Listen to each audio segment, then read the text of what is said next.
can you describe to us what is biodecoding? What is it about? It's the relationship between the symptoms and the traumas that you are going through. If you step back or you go back in time, Yeah. what would you do differently now as a I mother? would have never forbidden him from eating sweets like his friends. How about social expectations? Because I think that does affect the way we express or repress our emotions. The fear of judgment, I see this every single day. The generations before, they never allowed kids to express themselves. It was like, go to your room.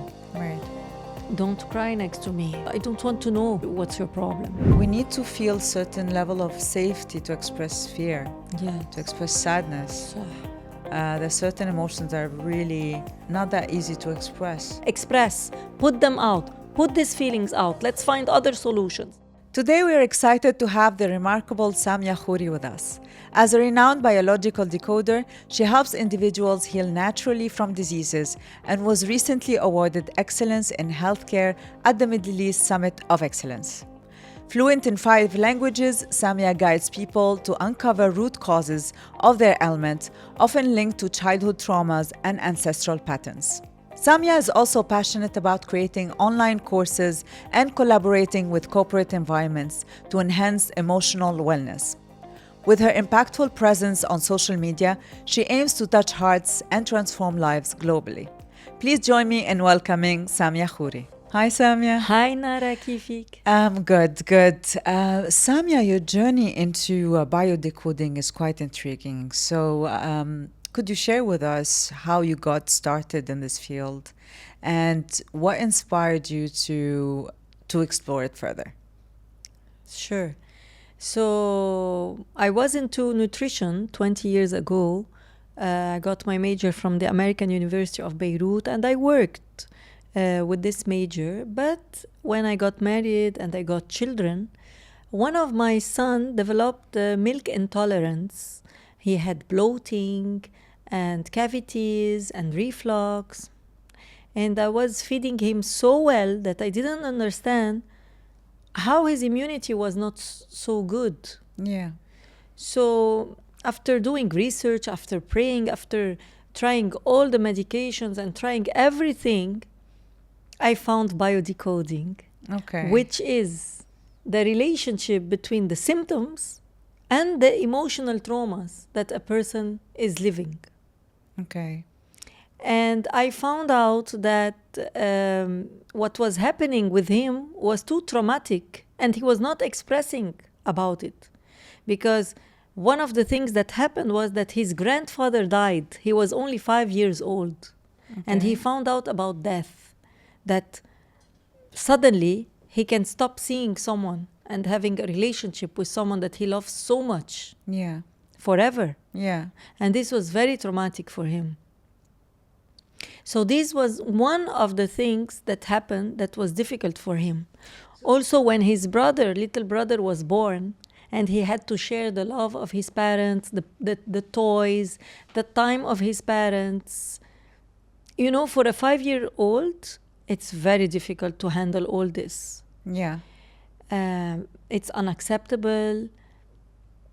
So until I found out about biodecoding and I studied it, and I started to help him express himself, then the symptoms started to get away.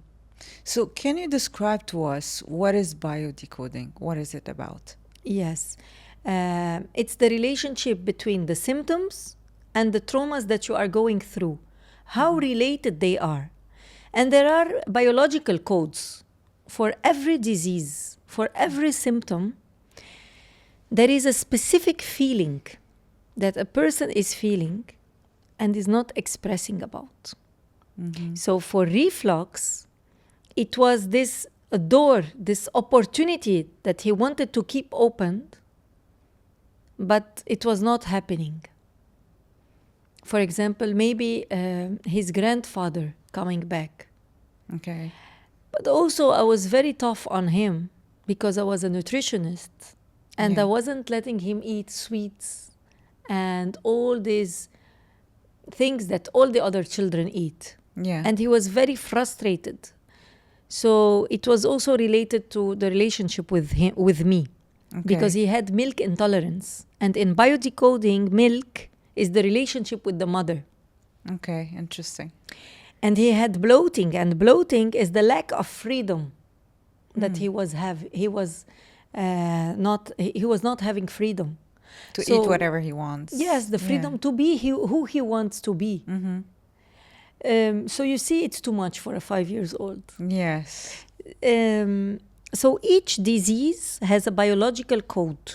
Okay. Which means a feeling, a very precise feeling that a person did not express in a particular minute of his life. It's that precise.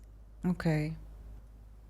For example, for him, when the minute that he found out that his grandfather died, this minute he didn't express, 1 week later, 1 month later, the symptoms were expressing instead.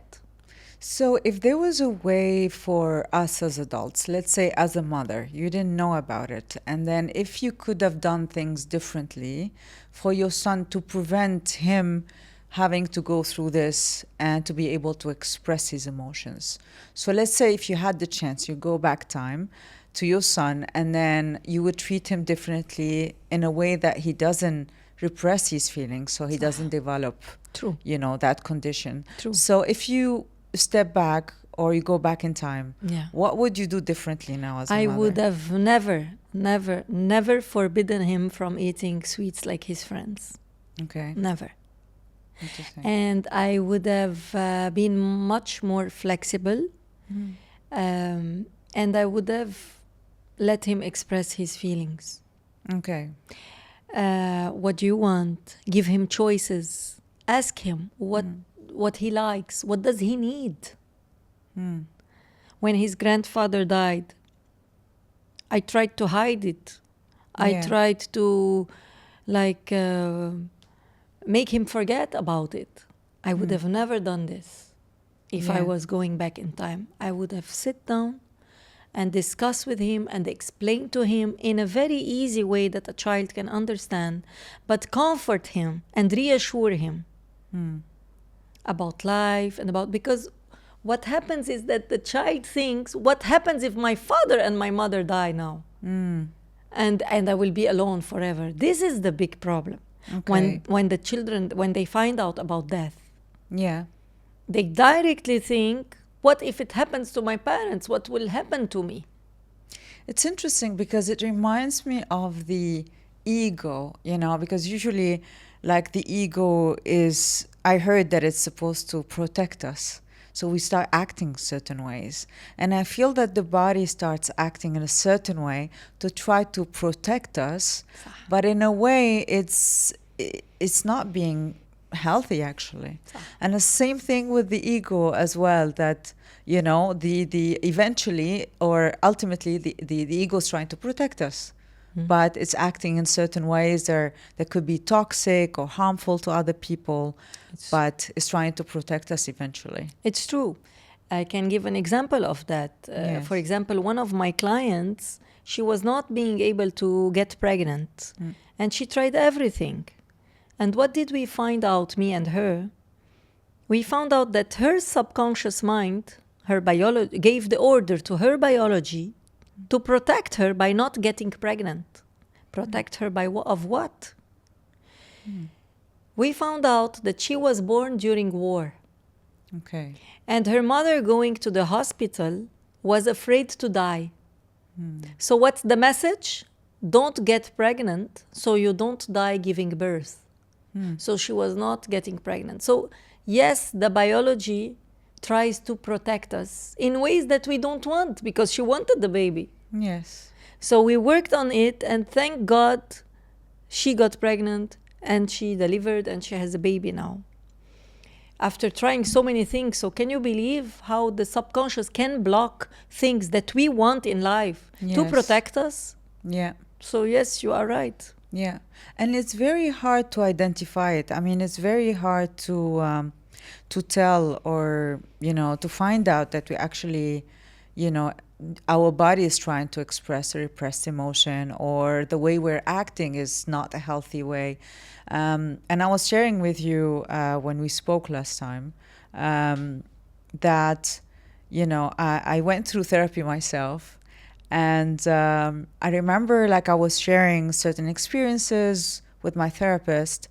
And, in one of the, his feedback was that, there were certain ways, I used to act in a certain way when I get upset, for example. And that was the way I always acted. And I thought, I just shut down. Mm-hmm. And I go into a corner and I just wouldn't want to talk to anyone. And I thought that was peaceful, mm-hmm. that wasn't aggressive, and that was a really healthy way of getting upset. Mm-hmm. But the feedback that I received from my therapist was that it wasn't really the healthiest. It could hurt other people because I wouldn't tell them how I'm feeling or why I'm feeling a certain way. And the fact of shutting down, I'm not really expressing. So I could never find out by myself. So what would you suggest? I mean, how can we, find out? For me, I identified with that way of expressing myself. I just thought, this is me and this is how I express myself. Mm-hmm. But it wasn't the right way. And it was a result of past experiences, and repressed emotions. True.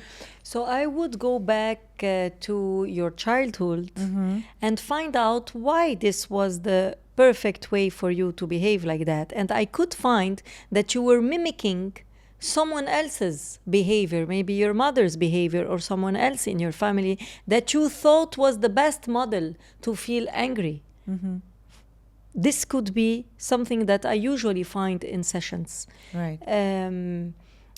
Or I could find something else, limiting belief, and I would help you to unlock this mm-hmm. limiting belief and create a new one. Yes. Or I will help you to express the anger, to find out from where this anger is coming, what's the root cause of this anger, help you express it so that it's released. The fire is released in your body and you become serene and calm, and you know how to better manage mm-hmm. the situations. That's also what I would do in a few sessions only. So let's say if we have people in our audience and viewers that actually identify with certain ways of expressing their emotions, and probably that's actually a result of past traumas or repressed emotions. So because we tend to identify with this way of expressing, for example. So how can they tell if this is really their authentic self, they're just being themselves, or if it's a toxic way of expressing and that's not how it should be, and it's not a healthy way of expressing? Mm-hmm. So I rarely found people who are not carrying repressed emotions, who are not carrying limiting beliefs that is blocking their life in some way. I rarely found people that don't have negative associations in their mind about life issues. So when I work with them and I release all these issues, all these repressed emotions, limiting beliefs, invisible loyalties of suffering to family members, when we do the work, then we see a person that is free to be themselves. They are so different before and after. That we find out the real person, mm-hmm. that they were not, that they were never. Because you know what, Inara? Even when we are born already carrying a bag of repressed emotions and limiting beliefs from our ancestors. So can you imagine? We are not even being ourselves. Okay. We arrive in this world already with traits and characters and mm-hmm. way of being, of behaving, of feeling, of speaking that mm-hmm. are not even ours. Yeah. And being raised And growing up, we also carry our own traumas that are shaping us. Right. So we are the result of our traumas and our ancestor traumas that are shaping us. And sometimes it's good because, you know, we learn from our mistakes also. Yeah. So we have to see to balance the good and the bad. Traumas are not necessarily bad because sometimes you turn into an amazing person. Okay. But then, if there is something blocking in life, then we can work to unlock this part. Maybe in a relationship, maybe in health, maybe money-wise, maybe some fears, unexplained fears, maybe infertility, maybe, you know. But it's not always bad traumas. Okay. It can make you a strong person. Yeah, I mean, you Like- could have, for example, a brother and a sister or two siblings going through the same experiences and then growing to become two different people. And, you know, although they went through the same traumas, let's say, you know, it affects them Divorce of differently. parents, for example. Yeah. Yes. For example, yesterday, this is an example also. I saw a client, and he grew up with a father that was so strong, so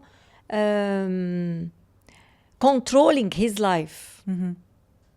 And it was very traumatic for him. So traumatic for him. He had no space for expression. Okay. He comes to me with IBS, stomach pains, reflux, and trapped gas in the stomach. And after working on these biological codes that I can share also, he turned out to be the best father for his children. Okay. So yes, his traumas, because they were never expressed, turned into symptoms that I'm helping him to heal. But it made him an amazing father. He gives time to his children.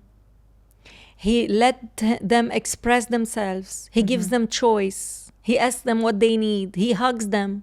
He didn't get any of those in his childhood. Right. So yes, traumas make you a better person, a good person. Not always, of course. There is child abuse, sexual abuse, you know. Of course, some traumas will make of a person the most miserable person in the world.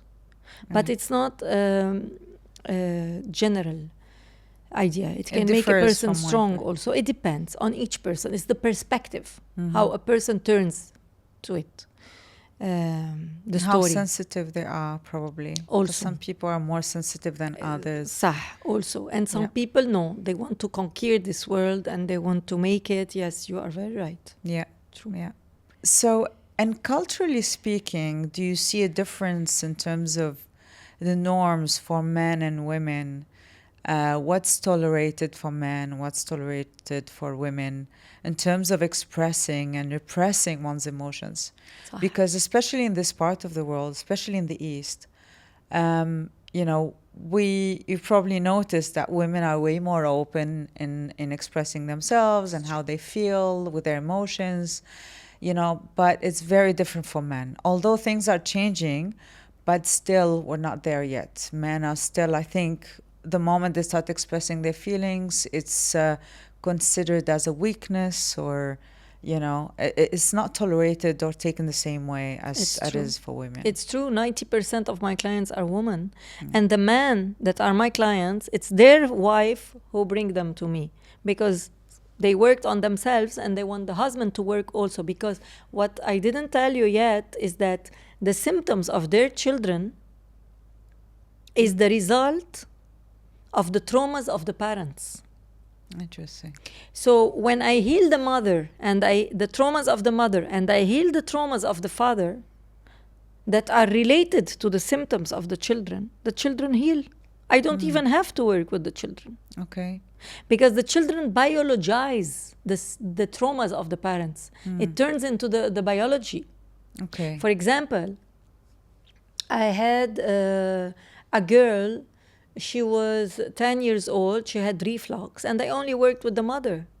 And the reflux went away. It's gone. Why? Because the mother and the father were not ready to have a child when she was conceived. Okay. They wanted to get a divorce. They didn't want to stay together anymore. So they were shocked. And she felt inside of her mother's womb that she was not accepted and wanted. And this is the reflux. Not accepting the situation.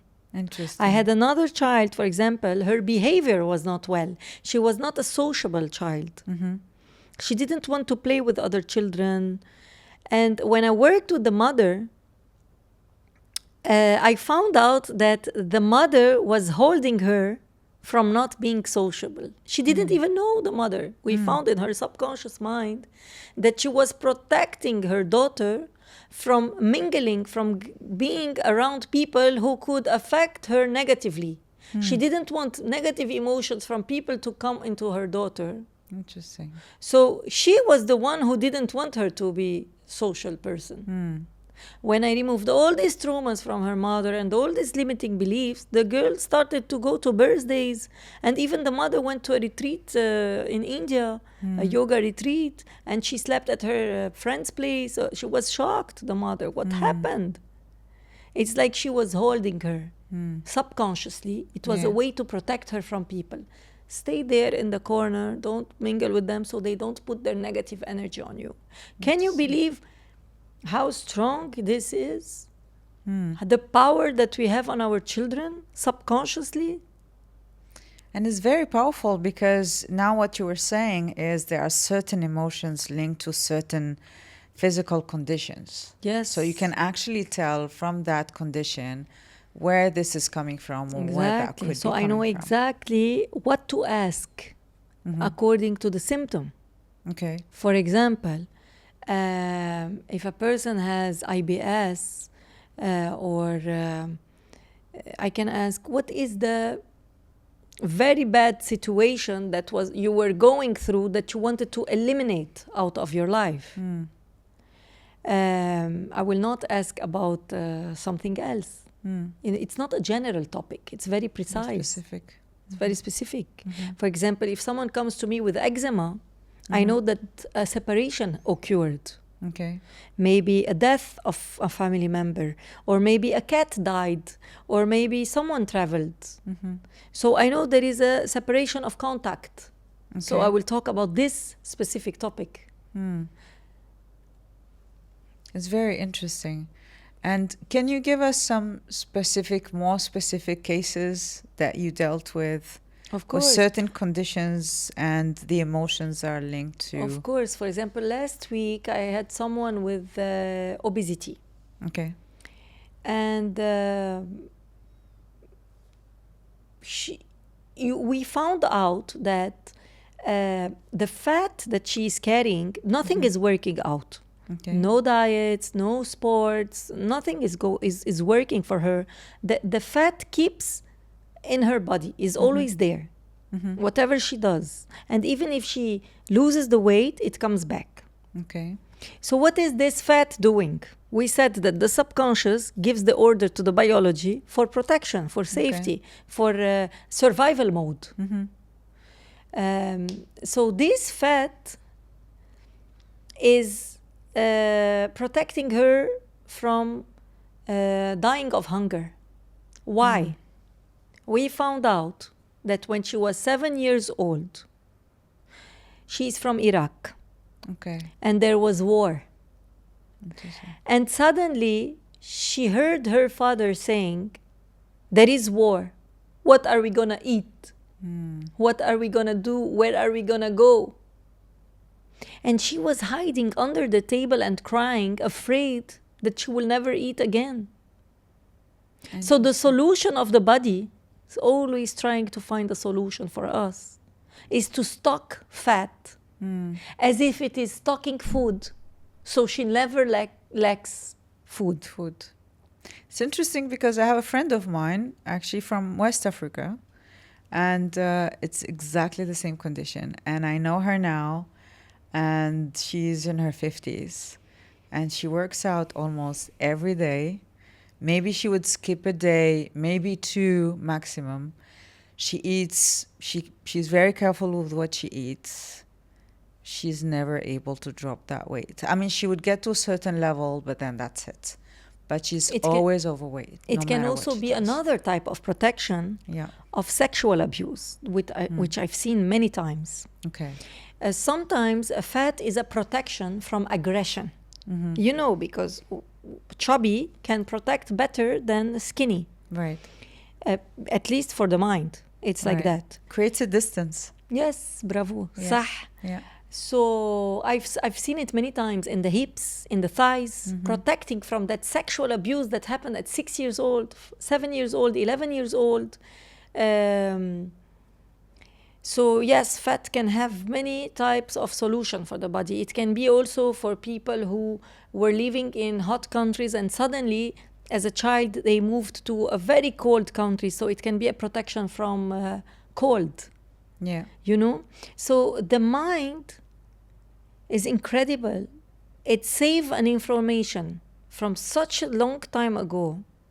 And it keeps there, protecting, keeping you safe, finding a solution for you until you find out why it happened. We can go back 20 years ago, 40 years ago. We can go back 2, 3, 5, 10 generations ago. Find back and unlock this. We need to unlock this for the subconscious to understand that no, you're done with this. Yeah. You're not 7 years old anymore. You're not gonna die from hunger. Express, put them out, put these feelings out. Let's find other solutions.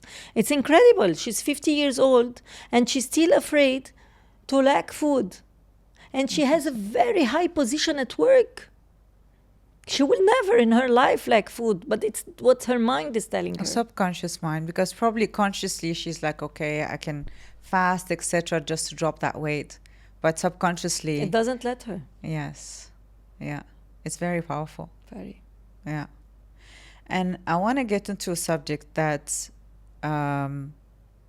it's very interesting, especially when it comes to, you know, repressed emotions and dealing with them, and especially socially, and specifically relationships.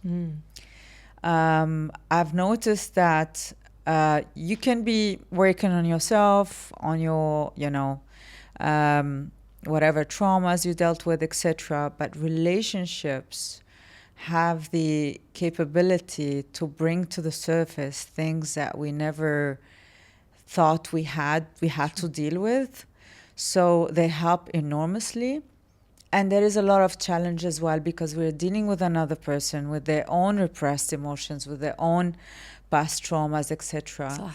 And when we decide to work on ourselves, it's not always the case from the other side. And then if they're not working on themselves, it does affect us directly. So how can we express our emotions or our repressed emotions in a healthy way in a relationship? And how can we support our partner to feel comfortable enough to, you know, to work on themselves and to work on those repressed emotions or the results of their past traumas? True. So it depends, you know, some relationships are easy to deal with and just communication, talking about things more, deciding that every week, let's talk more, or when I express myself, let me finish my sentence. Some relationships are easy. They fight a little and then it works and then they can make it better and then it will work. But some relationships really, it will never work until both sides work on themselves through therapy. For example, I've seen so many relationships issues with my clients, and they are all mimicking an old relationship. For example, this woman with her husband is mimicking her father and her mother, how they were together. The toxic relationship, because this is what she knew while she was growing up. She saw the toxic relationship and she thinks it's right. Yeah. Or he thinks it's right. Yeah. So, or sometimes you can find that they are mimicking a relationship they don't even know they are. a grandfather and his grandmother. But we find it during the session, and we remove this association. Yeah. And then you find suddenly that the situation gets better. For example, it's also it works for every type of relationship. For example, 2 weeks ago, I was with a client. I work online, remotely, so people from everywhere in the world. And I was in Riyadh and she was in Dubai. And she was telling me that her son hates her. He's only 1 year old. How does he hate you? He never comes to me. He only goes to his father. He even goes to the nanny, but never to me. Okay. I was like, you're mimicking someone else's relationship. Let's find this out. And in one session, we found out that it was with her sister. Okay. Her sister was always making her feel left out. She always wanted to be with her sister and her friends, but she never let her, making her feel that she's not worthy, that she's not good enough, that no one loves her. So she grew up with these feelings, with these limiting beliefs. But the mind generalizes to everyone. So she grew up thinking she's not worthy, not good enough, and not lovable. Right. She has a son, and her son, she attracts the same situation, that her son will not love her because she's not lovable, not good enough, and not worthy, because we are the result of our limiting beliefs and our good beliefs also. Okay. The more you see people with good beliefs, the more you see people happy with their lives. The more you see people with limiting beliefs, I'm not worthy, I'm not good enough, their life is terrible. Yeah. And she told me last week, 1 week after this session, she told me, what did you do? It is a miracle. The next day he woke up hugging me. This never happened. Interesting. I said, my dear, because we changed the belief that you are not lovable, that you are not worthy, that you are not good enough. So the minute you start believing that you are good enough, that you are worthy, that you are lovable, you will attract your son to you and everyone else. Interesting. We attract who we are. Yeah. And it's fast. It can happen overnight. Yeah. And it's very easy. It's way easier always to project and to blame, our conditions or whatever we go through, to blame others or blame the environment or blame the boss or blame the father, But it comes down to oneself eventually. Sure. Doing the tough work. Sure. Yeah. And going back to relationships, I noticed that, when we're dealing with other people, they tend to mirror us, like the way we are and what we're dealing with. We attract each other because we attract our traumas, mutual traumas. Yeah. And so many people also, you just reminded me, so many people who are working with me to be in a relationship, they want to know why they are not in a relationship. It can be the trauma of the first relationship that went very bad. And it can be, I see a lot, the fear of not having freedom anymore. Okay. I see a lot the having to be responsible. Okay. I see a lot the fear of financial issues. Okay. So there are lots of things that the person doesn't even know that are preventing them from being in a relationship. And the ones who are in toxic relationships, it's most probably the result of either the first relationship or mimicking a past relationship of parents or ancestrals. And most cases, the cases that you encounter mostly are dealing with what? Like with, the issues or the traumas. Usually they come from ancestors mostly, or parents, or... No, parents, the most. The most is parents, of course. Yeah. We are the example for the children. We have to be the best example, the best model of human beings to our children.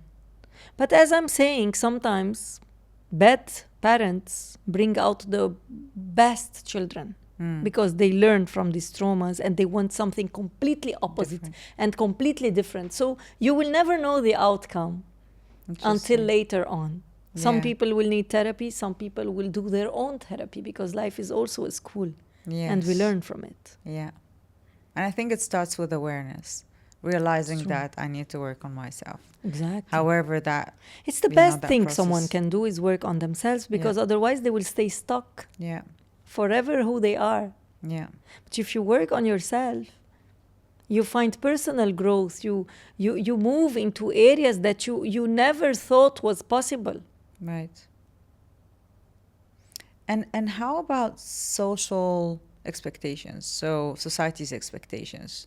Because I think that does affect the way we express or repress our emotions, especially now with social media and seeking validation from others, which we were not exposed to in the past. And now this is a major part of our lives. Like the fear of judgment, I see this every single day. Yeah. Every single day I see clients with fear of judgment, almost everybody. It's almost impossible not to find someone who doesn't fear the judgment of others. Yeah. And this is very important to tackle, to talk about it, to make the person express and change the beliefs about it, so the person can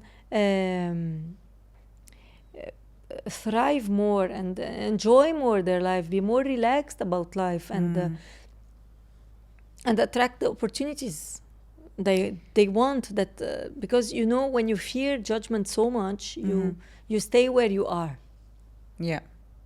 And also there is some sort of judgment towards certain emotions, because if we're taking emotions in an objective way, there is no such thing as a wrong emotion. So if we're feeling angry, or if we're feeling, let's say, upset, socially that's not very convenient. So if I'm part of society and you're the person who's angry, it's not really convenient for me. So I think socially that's considered as not okay emotion. And that's a problem, because a person fakes that he's well. Yeah, exactly. And faking that you are well day after day, day after day, day after day will repress your emotions. And the body will find a way to express itself. Yeah. So it's better to feel a bit upset, to feel a bit angry, express for 5 minutes, 10 minutes, and then move on with life. It's way better to be themselves. But it's difficult for many people to be themselves because we were raised to show that everything is well. Yes. Yeah. We were raised not to nag or not to shut up. We were raised not to cry. Yeah. Especially men. Yeah. And also for women, I mean, now we're, told as adult women that, if you're expressing, anger or discontentment, there is something bothering about that. You're not a nice woman. Like, you're not a nice person. And for men, it's different. There are certain emotions that are okay for men. There are certain emotions that are more acceptable for women, and vice versa. For a woman to express tenderness, or there are certain emotions that are okay for women because they're women emotions. And certain emotions are men emotions. If you're expressing anger, it's you let your cultural. men express your anger. It's like cultural. Very much so. صح. True. Yeah. What I wanted to say is that expressing emotions doesn't have to be something that happens the whole day. Because a whole day after a whole day after a whole day, it becomes impossible to live with the person. Right. Expressing emotions is, I feel angry now, and I have the right to express why I feel angry. Right. What do I need to feel better, to be reassured, to feel safe? I feel scared now. Express. Don't be shy to express your fears. What do you need to feel better, to feel safe, to be reassured? I feel sad. I feel frustrated. Yes, express 5, 10, 15, 20 minutes. But when you nourish this feeling the whole day and day after day and the week after week, the person becomes impossible to live with. Yeah. So there is a difference between the two also. So yes, let's express our feelings, but let's not live these feelings all the time. And also from, the people who are surrounding us, I think it's really important to offer, from our end, to offer a safe space to those around us, and to also be able to find that safe space in others, to be able to express that, because it's not, we need to feel certain level of safety to express fear, to express sadness. There's certain emotions that are really not that easy to express. And the parents of before, the generations before, they never allowed kids to express themselves. It was like, go to your room. Right. Don't cry next to me. Don't talk. I don't want to know what's your problem. And now you can see the parents. It's completely different. Completely different. The parents today. It's like they go down to the level of the child, that they hug, and they say, "What's your problem?" And so we need a balance between the two, because kids also need to have boundaries. They need to know that, yes, I am your safe space of expression, but you need to have your boundaries also. So it's the balance between the two techniques that is the right balance nowadays. Okay. So you think now it could be going too far as well?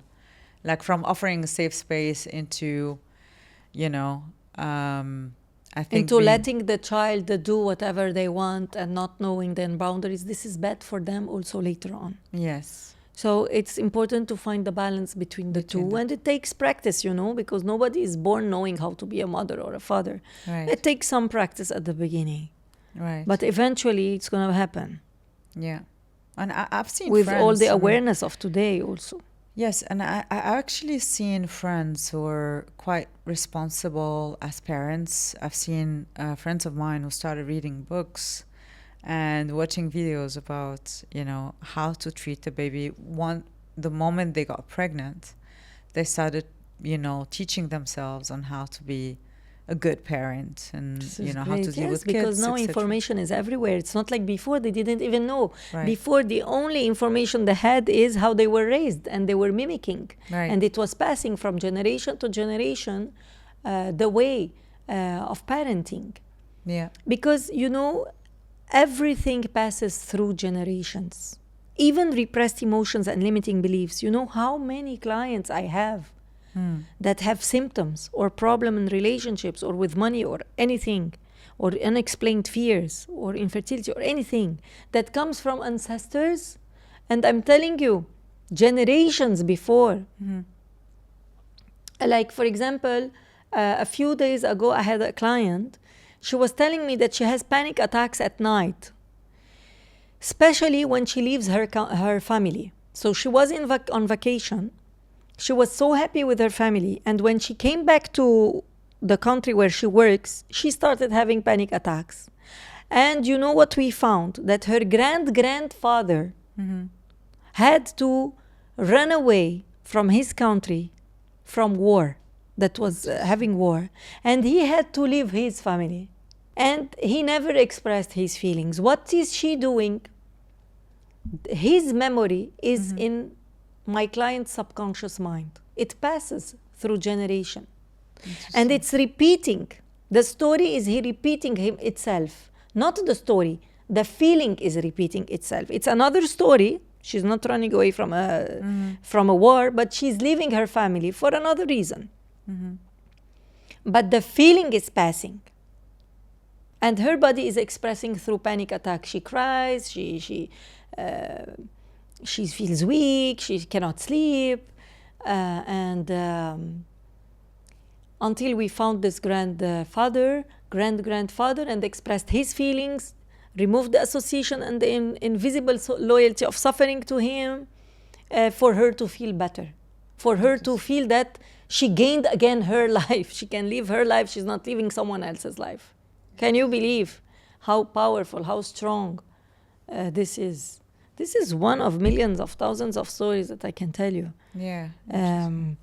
Like a client that had breast pain, and all the exams told that she's doing well, and she came to me, and we found some childhood traumas where her mother used to touch her and her maid used to touch her, and only half of the pain was gone when she worked on relieving her emotions, because she never talked about this to anyone.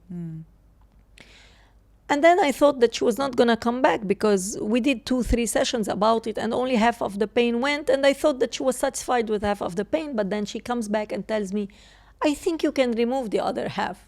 I said, then let's dig into ancestor stories.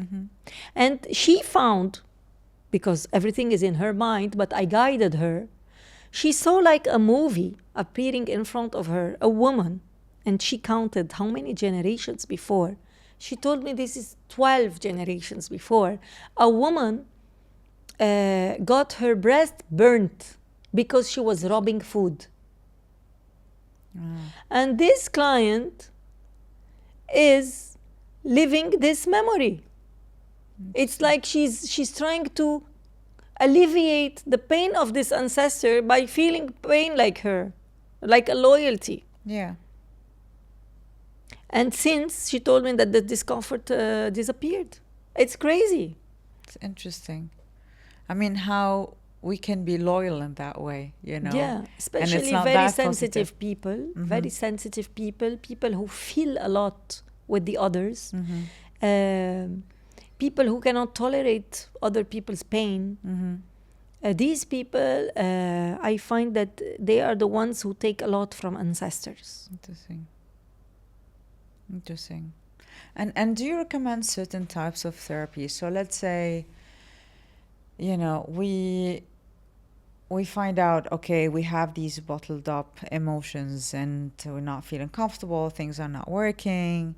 So does meditation work, or, you know, mindfulness practices, or so what do you suggest in terms of practices? Everything can work, you know. Okay. It depends on each person. Each person is sensitive to a type of therapy.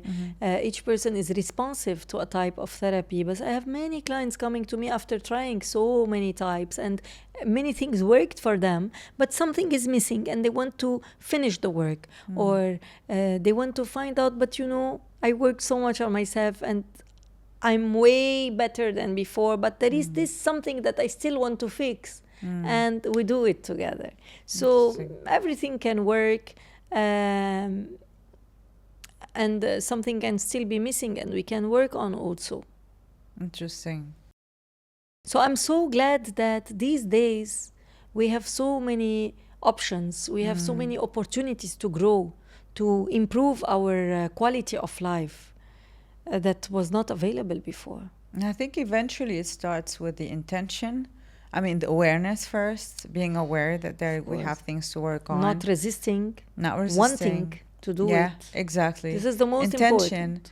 And I think decision, like Yes, taking the decision, it won't come from the partner, it won't come from the parents, won't come from the colleagues. But awareness can come from the parents, can come from the partner. Awareness. Because imagine, I told you the 10% of men that I have is the wife dragging them. But they are not obliging them. They are making them conscious. Look, this is available. What do you think? And then they decide. Yeah. But the awareness has to come from somewhere. Yeah, absolutely. Yeah. But the decision has to come from the person, for sure. 100%. Because if the person doesn't come ready to change, will never change. It won't work. No. Yeah. That's for sure. Yeah. So, so to wrap this up, I'd love to find out about your future plans, and for anyone who's interested to find out more or to reach out to you, how can they connect with you? So first of all, what I'm planning to do, first of all, I just arrived to Dubai, because tomorrow I'm very grateful and very honored to receive a award of excellence in healthcare by the Middle East Summit of Excellence. So this is a very big thing that I'm very happy for.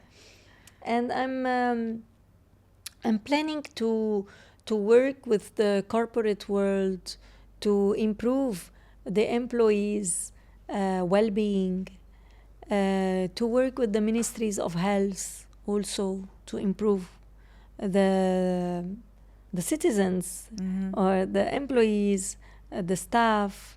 The more you work on them as a group also, the more you will see a change in the world. Right. So I'm thinking of making it also not only one-on-one sessions, of making more as bigger groups, scaling it up, amplifying. So I think these are my next steps. Okay. This is what I'm thinking of. Okay. Also participating in podcasts like yours, that is very been beautiful. Social media is really very Powerful interesting. tool. It's very powerful how you can reach people from all over the world. Interesting, yeah. And this is how they can find me on my Instagram page. This is how my clients find me and people find me, and how you found me. Absolutely. So it's Heal from the Root, Yeah. HEAL, from the root. And my WhatsApp number. Yeah. They can reach me also. And I have to mention, I didn't know where you were. I didn't know if you were based in Dubai or elsewhere. And, I could relate to, your content, and I reached out, and here you go. And you were planning a trip to Dubai, and here we are. To receive the award. Absolutely. And because in my Instagram page, I share the stories of my clients, the relationship between the problem they have, whether disease or relationship or money or anything, and the traumas that they inherit from childhood, mother's womb, birth, or ancestors. Yeah. And they are so interesting. Of course, they are anonymous. There are no names, nothing. But it's so interesting, and people can relate the same way you told me. But it's incredible. My friend can relate to the same story of overweight. Yeah. So when people can relate, they're like, I have to work on this. Yeah, it's like a dictionary. It's like you want to go into it and then see, okay, like I've got this pain in my stomach, and then what could that mean? And then you go into a dictionary, and it will say you could be this or that. But also each person can have their own story and issue and feeling. So it's also very personal. But it's incredible. Many people can relate, and they tell me, oof, there was sexual abuse. Yes, I need to work on this. Maybe that's why I am depressed. Maybe that's why there is overweight. Maybe that's why I have fears of going out. Because each person reflects the trauma in a different way. Some people it's physical, some people emotional, some people it's behavioral. Yeah. So it's important to know. It's important to know the origin, the root cause of our issues, whatever it is. Yeah. For me, at least, because I'm a very curious person. Me too. No. Yes. Yeah. So, thank you so much for being on the show. It's been an honor to have you all the way from Lebanon. Sending love to everyone in Lebanon. Country that I love so much, and that I wish for peace very fast, because Inara, what is happening now in Lebanon, the traumas of today are the symptoms of tomorrow. And of our descendants. Yeah. Because they will carry the displaced people now, the babies in the mother wombs.